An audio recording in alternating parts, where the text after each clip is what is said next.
Michael Mekumo is one of the persons living with disability in Abuja. He contested for the councillorship seat at the just concluded polls.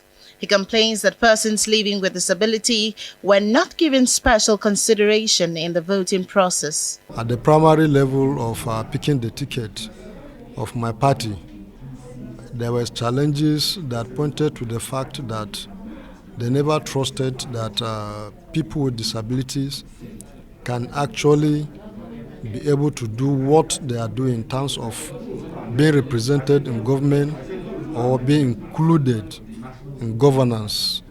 And then coming to the real election which just took place on Saturday, there were also those challenges that made people without disability feel we cannot really do it. It is for this reason and more that YAGA, the Abino Foundation, and the Joint National Association of Persons Living with Disability held this media briefing to review INEC's performance at the polls.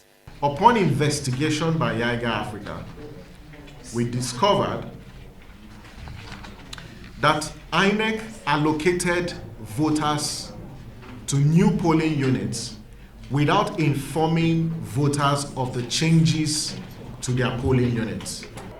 At most polling units, the INEC from EC 30 EPWDs, that's the election day written instruction, was not pasted for use by voters with hearing impairment. And like my colleague mentioned, magnifying glasses were not seen in polling units except... Apart from the logistics challenges, they say the bimodal voter accreditation system, BVAS, was also inefficient. Usage of the BVAS was fraught with challenges, ranging from wrong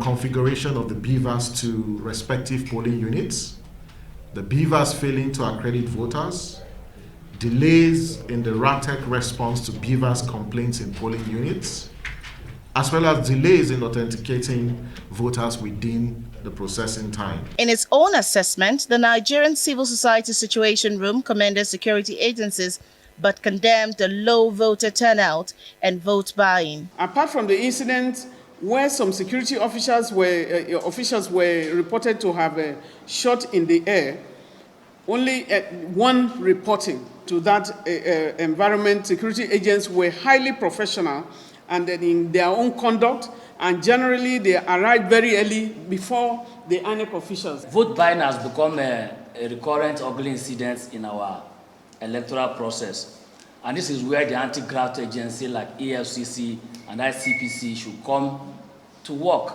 The group accuses INEC of not putting its house in order as regards early distribution of sensitive materials. The bimodal voter accreditation system, BVAS, despite its repeated assurance and also the announcement and readiness to conduct the elections, there was widespread malfunctioning of the BVAS. The FCT elections precedes elections to be held in Ekiti and Osun states this year. Mary Chinda, ARISE News.